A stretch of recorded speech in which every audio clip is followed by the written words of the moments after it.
Are you having a hard time figuring out what to get Dad for Father's Day?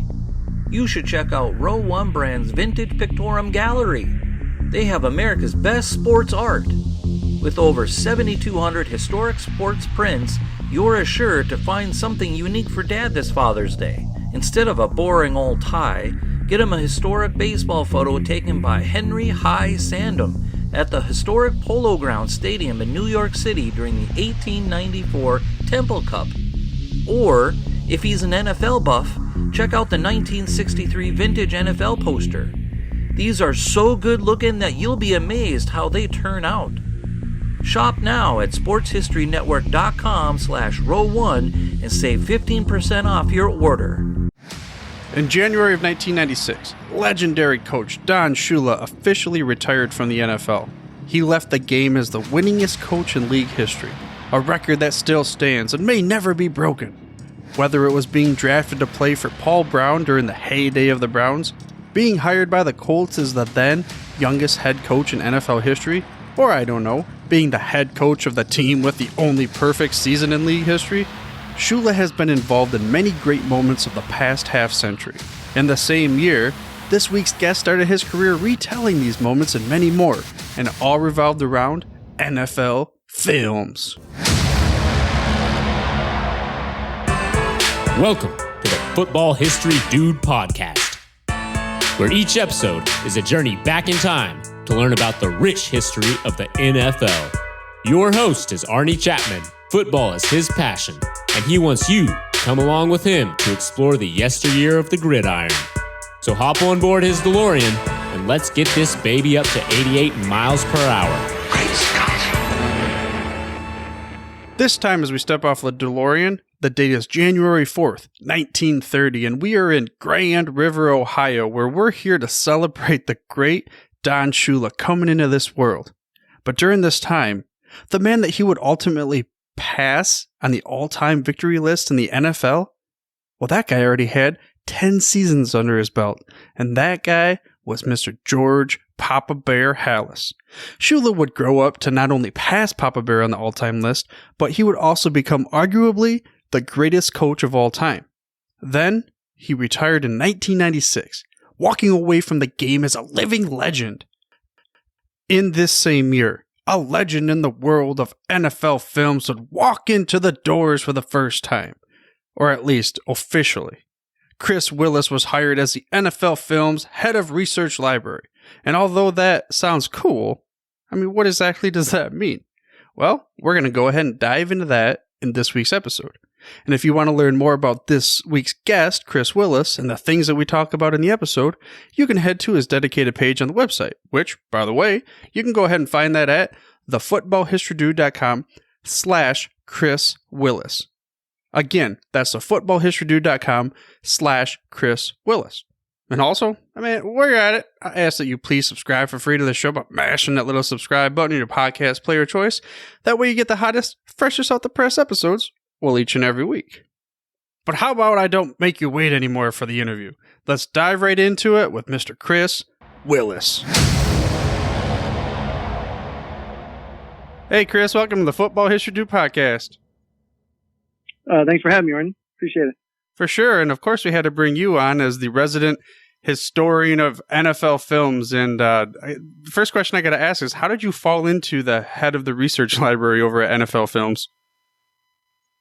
It's a sort of roundabout way. When I was in college, I played football and was going to school at a small school in Ohio, Urbana University. And I always thought I wanted to get into coaching. Was a physical education major and wanted to get into coaching. And when I looked at some grad school programs, I saw that sports history was a major at Ohio State University, which was in my hometown of Columbus. So I thought that was a perfect a way to continue my education and either get into coaching or further sort of the sort of football part of what I wanted to pursue. And sports history was a big thing for me. I love the game of football and I love the history part. Grew up, my dad owned a used bookstore, so was able to read a lot of books. So was able to get into that program after graduating. from Urbana. And, so I took classes in the sports history department at Ohio State for a year and a half, and then wanted to do an internship, which my advisor and professor was, fine with. And, so I sort of branched out and sort of tried to, write and communicate to places I thought could do an internship, with teams or, Pro Football Hall of Fame. So NFL Films was one of those on my list. So in the fall of 1995, I was able to get an internship at NFL Films, working in the archives department, doing just research for their shows, which was a tremendous experience, and enjoyed it. It was the fall of 95, so during the season. And then after the season, I was expecting to go back to grad school, but they said I should stick around because they were going to start a tape library for the producers. They were leaning towards transferring everything to tape at that time. And, so I just stuck around and applied for the job, and they accepted, and hired me. So that's sort of the roundabout way of getting from grad school to NFL Films. And then, like I said, that was almost 25 years ago. So when you say sports history program, what does that entail at Ohio State? Well, at that time, like I said, this is the mid 90s. It was within the physical education department. So they had sports philosophy, sports psychology, sports management, and sports history. So you were one of the four branches there at the time. So I had to take classes in all four disciplines, but the majority of my classes were in sort of sports history and history type of category. So would that be going over the history of how the games were founded and events, or was it more along like the fundamentals? No, it was everything. It was, how they got started, people that were involved, the fundamentals, like everything to do with the sort of aspect of any sport. I wish I would have known about that when I was going to school. That sounded like something I would have been interested in. So then, is that how you got into, like, you were intrigued more from there to the point where you wanted to launch your career? Or was there like a deep-rooted, kind of like when you were a little kid, this is what I feel like I want to do when I grow up? Well, I always, like I said, being from Ohio, you can't help a lot of people being a football fan. I grew up in Columbus, being a huge high state football fan and going to the games. Like I said, that just sort of went off my passion for the sport, is also reading about it. Like I said, my dad's used bookstore was a huge influence on me of reading anything that I could get my hands on. Not just football, but other, I love nonfiction. So I read a lot of biographies, historical books. So that sort of got me started in knowing history and liking to preserve history. And that sort of developed into the sport that I love. I love football. I love playing it. I love watching it. I love reading about it. So a lot of those early influences, it sort of, drives me to what I want to do, what I do today. Like every day I want to try to preserve something or to, further, the historical part of football. And it's neat. And I've been lucky that, I can make a career of it. But yeah, that sort of drives me, almost every day, of wanting to, especially to preserve history. And, we do it in our films, but, also in my writing and research. So it all combines into one sort of, avenue of trying to preserve sort of the history of the game. Yeah. And speaking of your writing and your research, can you tell me about your first book that you wrote? What caused that kind of spark in your fire and you wanted to write it, and what it was about? Yeah, I mean, I didn't plan, especially going through grad school, and then once I started working at NFL Films, obviously we have our documentaries and our shows that we focus on. But so I didn't plan on writing, multiple books. That sort of just developed, as going through and doing a lot of research, for our shows. My first project came out of some of my writing based on some interviews I did.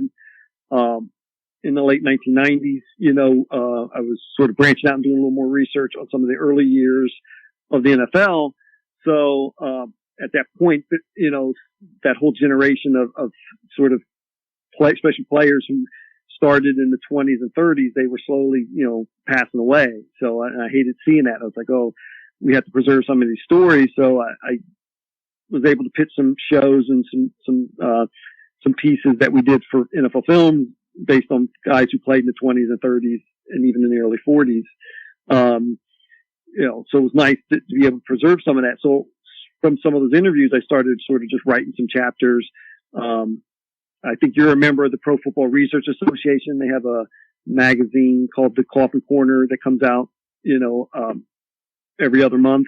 So I started writing some of these, sort of small articles based on some of these interviews I was doing, with people from the 20s and 30s. And they published a few of them and they got a good response. And I was like, you know what, maybe this could become a book. And, couple of my favorite books, are oral histories, that were written, Myron Cope, the old Steeler announcer, wrote a book called, The Game That Was. Bob Curran, the Buffalo writer, wrote one, Pro Football Rag Days. And probably my favorite was Richard Whittingham, who was a Chicago freelance writer who did one, in the mid 80s when I was growing up called What a Game They Played. And these are all sort of oral histories. He would interview, Don Hudson and Sammy Ball and Johnny Blood and Red Grange. And they would just be chapters of these guys' stories. And they were really fun and, easy to read, but had a lot of great, historical value. And so those sort of inspired me once I started doing some of these interviews with some players and some people associated with the early game of the NFL. I started writing some chapters, and that's where Old Leather came from. And I sort of narrowed it down to the teams from Ohio. So it's Old Leather and oral history of early pro football in Ohio from 1920 to 1935. And, so these chapters are all based on interviews that I did or archival interviews that I found, because there wasn't as many people alive in the early 2000s to talk about, some of these early years. So it's a short book. It's like less than 200 pages, based on these interviews. So that sort of got me started. And once that was done and I found a publisher who liked the idea, that book came out in 2005. That sort of really got me started on doing book projects, offsetting, some of the work I was doing at NFL Films. All my writing is, I sort of pay all the expenses. I go do it on my own time. I write in the morning. I write in the evening, write on the weekends. So, it's not something that they help me do. I sort of do it on my own. So that's sort of how the writing got started with Old Leather, which was the first book. I know you said you didn't get a chance to interview many of the individuals, of course, because of the timing of the interviews that you're able to. Do you have one that stuck out in your mind? Yeah, I think out of the early ones that I did, especially for Old Leather, the one was Glenn Presnell. He was at the time he was in his like 90. He was like 90 years old, and he was living in Ironton, Ohio. He played for the Ironton Tanks. And then the Portsmouth Spartans, who became the Detroit Lions. So, he was one of my favorites, like that he was still living. I was able to interview him twice, with my trip down to Portsmouth, Ohio. And he was just really nice. And like that, and he was pretty sharp, for somebody that was, in his 90s, or reaching 90, he was still pretty sharp and he could tell, he wasn't, super detailed, but a lot of these guys, as you get older, they don't know, or they don't sort of reveal some of the details, but they give you good stories and good opinions on things and stuff like that. So Presnell was one of the ones that I really liked. Now, like I said, I was able to do him twice, over the time. I believe he lived to be almost 99 years old, so he had been around and he was a pretty good player. I mean, he wasn't a Hall of Famer. His name has been brought up, but he's a borderline sort of candidate, but he was a really good player, was all pro, once or twice in his career, and led the league in scoring once and stuff. So he was very enjoyable to talk to and get his reflections, of playing in those early days. And you mentioned the Pro Football Researchers Association, and you received the Ralph Hay Award, the Lifetime Achievement Award. What all does that recognize, and what was that for? Yeah, well, I've been a member of the PFRA. That was when I was in grad school, right, or even before I got to grad school, like 1993 is when I became a member of that organization. And because I found out they were, they're just a bunch of historians and people that like the game and stuff. So, so when the award was announced, they just sort of sent me an email and said, "Oh, you're this year's winner" and stuff. So it's really just a nice honor. There's no like banquet or anything or any award. They sort of they sent me I think a small like certificate, but I think it's more based on just the amount of years I put in doing research. Pretty much since '95. So probably came a little bit earlier in my career. But it's just nice that those guys recognize somebody every year that sort of doesn't get as much publicity. If you look at the list of the Ralph Hay winners, they're not common names. They're not the well-known sports writers. They're just historians that like to, preserve the history and write about it, and stuff like that. So it was nice to be honored. Yeah, it's very cool that they do that. Just like the whole, like you said, Coffin Corner that comes out every other month. Again, like you said, I am a member of the PFRA and I enjoy reading those and, digging into just all the articles that they have for, since like, what was it, the 70s that they were founded, I think it was? Yeah, I think 1977 was the first year that they, or was 79. Yeah, so they've been around, for over 40 years now. So it's, it's a nice little organization. Yeah, 'cause, the Coffin Corner, has sort of unique articles, and it's even for aspiring historians or even, authors that just want to try out some of the writing. They appreciate people who submit articles, and a lot of it is just, it could be off the wall or really specific things, about specific teams or players or events. It's just not, your general stuff that you find on Wikipedia or something. You can get real specific about stuff and they'll publish it for you and stuff. So, that's how I got started with some of my writing, with on pro football history, so it is a nice little, publication and organization to be a part of. Yeah, I find myself gravitating towards, even when I do Google searches, I land on their pages quite often. And I think it's Bob Carroll's the one I'm thinking of, but that guy cracks me up when I read a lot of his older articles. Yeah, he was one of the founders. Joe Horrigan, who just retired at the Pro Football Hall of Fame, after 40 years, was another one of the original founders. But Bob was one of the sort of icons, in early pro football, history and preserving it. He's been around for a long time. So a lot of his writings and actually finding some of the history and sort of debunking some of the early stuff that wasn't researched quite as well. Bob was, sort of a major, player in preserving some of that. For most NFL fans, when it comes to learning about the history of the game, they do rely on the organization you work for in NFL Films. What's your role there? Can you kind of explain what you do for say a documentary from start to finish? Yeah. First, my day-to-day responsibility is, like I said, running the research library. So usually, when one of our producers, when they get an assignment, they can come to the library or, or my department and just figure out what they need, what we have in house, footage wise. If they need something out of house, we can steer them towards that. So, so when a producer's ready, he can come and just figure out what we have.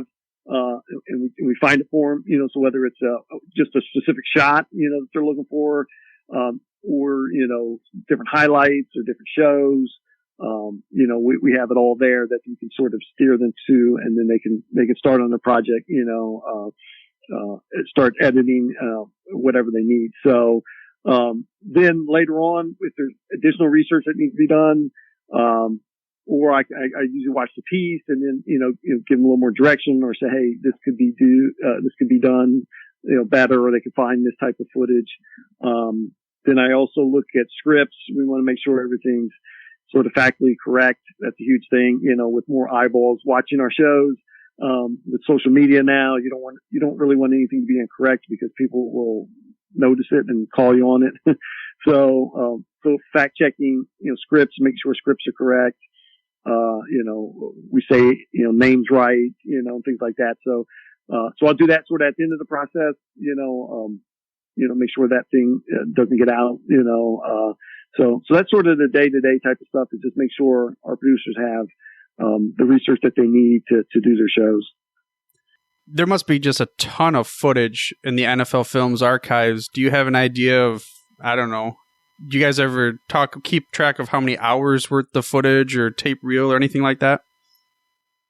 Well, no, it's always changing a little bit. I mean, each season there's going to be additional stuff. So that changes every year.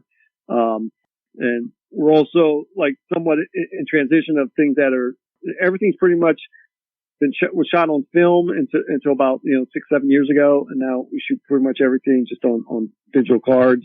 That's just the way society or the business is now. You shoot on digital. Every once in a while we might shoot something still on film, but that 50 years of library, even previous stuff, that's all still exists. On film. If we ever have to transfer it, or not everything's on tape that we have shot over since 1965. So yeah, there's millions and millions of reels of footage.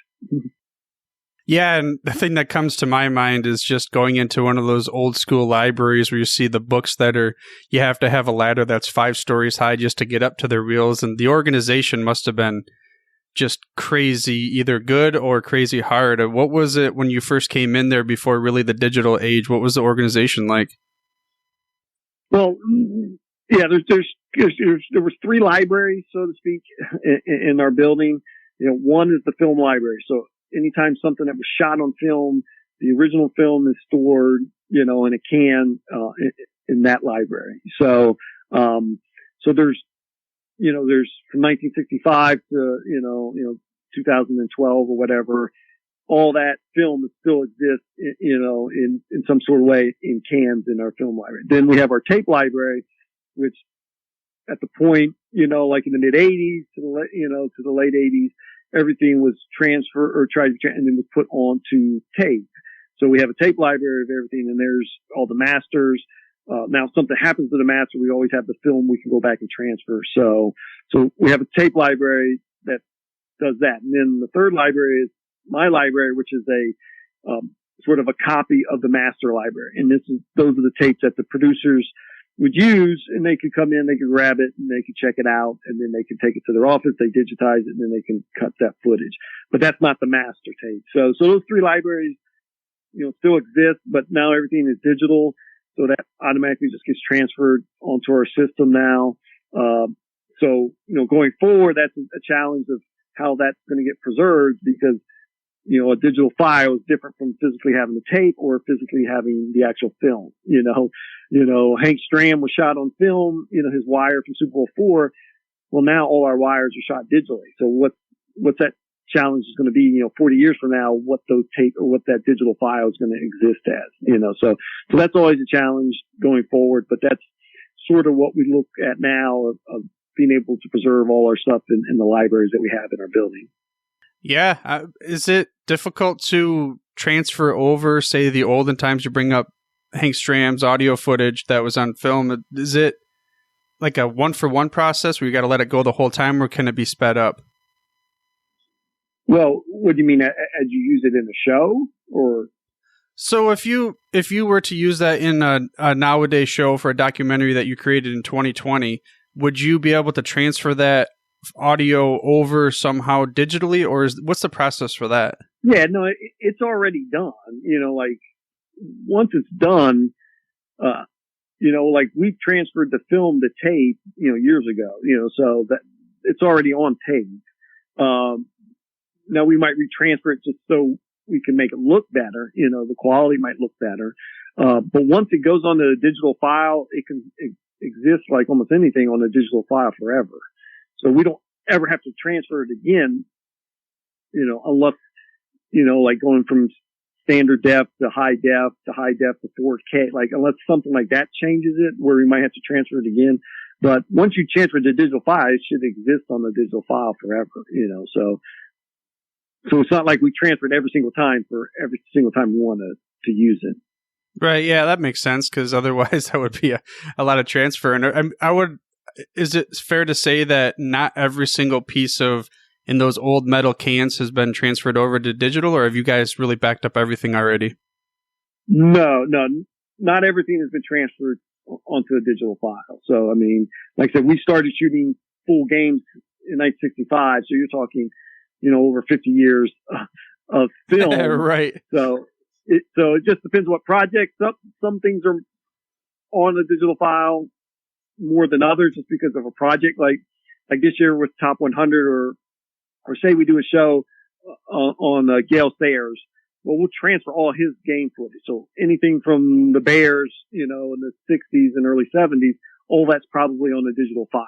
But if we go and do a show on Jim Brown, we might not have transferred all the Browns footage. So it just depends what project as you go forward, because, you just don't have the physical time to do everything. I mean, it would take us, years and years to physically, do everything that right. we want to do. So yeah, that's just crazy amount of footage, I would imagine. What about prior to NFL Films' existence, all the footage from the older time days? Does that get warehoused at all with you guys, or is that somewhere else? Yeah, no, we have a lot of that. We bought that in the 80s. Telraw was the company that did all the newsreels and the footage in the 50s and early 60s. When they went out of business, NFL Films acquired, that library. So we have we pretty much have almost every game, a lot from the late 40s to now of all NFL stuff. Before, the late 40s, then it's hit or miss. That's why you don't see as much from the 20s, 30s, and early 40s. Is because there was no Telraw or NFL Films shooting games on a weekly or shot every game. So. Right. And speaking of NFL Films, of course, we got to go to the Sables. Did you work directly with Steve at all? I did. His father, Ed, who started the company, had just retired when I started as an intern in 1995. Steve was the president at that time. So for 17 years, my office was almost right down the hall from him. So he was tremendous to work for. He was a great boss, easy to talk to. His door was always open, that you could go in, you could talk about anything, or he would stop by, the library, see if I needed anything. He was always, trying to help you be better at what you needed and what you wanted to do, and that started even with his dad, but Steve would always say, what do you need? What can I do to make your job better? So he was tremendous, in that aspect. I loved working for him. It was, like I said, he would do anything for you, whether you were a cameraman, whether you were a producer, whether you're audio or mixer or music. And he didn't care if you had been there 1 year, or for some of these producers had been there for 30, 40 years. He would, like I said, have his door open. He would get you everything you needed to make your job better and to do the best shows that you could possibly do. So yeah, it was tremendous to working for him. Yeah, it sounds like a great individual. That one of the many reasons why NFL Films has been so successful, and their mantra and the mentality. And I'm glad he's being recognized more this year too, and just how all that's going down this year with the Centennial. Yeah, that was a tremendous honor, and I was glad that he finally got it, because I know he wanted it for his dad. He didn't think he was, but yeah, so it's nice that him and his dad now are both in there. Boom! Chris Willis, the head of the research library at NFL Films. A position that, well, quite frankly, goes hand in hand with this podcast. So I'm thinking that, me personally, that's probably a pretty cool career. Not saying it's an easy career, because there's a lot of work that goes into that. But I think it would be pretty neat to be able to dive into old historical artifacts and videos and all these other things to be able to conjure up the stories that NFL Films tells like nobody's business. And with that, I do hope that you enjoyed this week's episode of the Football History Dude podcast, and I hope that you gained some gridiron knowledge nuggets about what Chris was able to bring to the show and what goes on behind the scenes at NFL Films. If you did enjoy this show, then I ask that you please share it with at least one more football geek such as yourself. And the best way you can do that, to give more information on the show and Chris, well, let's send them over to thefootballhistorydude.com/Chris Willis. Now, this was just the first part of the interview. We're going to go ahead and finish the interview with Chris Willis next week. But for now, dudes, I'm through if you're through. Thank you for listening to this episode of The Football History Dude. To make sure you're the first to get the next episode, please subscribe on your podcast player of choice and head on over to thefootballhistorydude.com for the show notes and more information on the history of the NFL. And remember, dudes, where we're going, we don't need roads. We here at the Sports History Network proudly partner with 26 podcasts, all revolving around the history of sports. But did you know that many of our hosts were sports history authors way before they started their shows? It's true. We've got Joe Ziemba, host of When Football Was Football, Joe Zagurski, host of Pro Football in the 1970s, Mark Morthier, host of Yesterday's Sports, Tommy Phillips, host of Lombardi Memories, and Scott Adamson, co-host of From the 55-Yard Line. All these authors have many books for you to choose from. To check them out, go to our website at sportshistorynetwork.com/sportshistorybooks. Pick up your copy today. Soundtrack provided by Kevin MacLeod of filmmusic.io.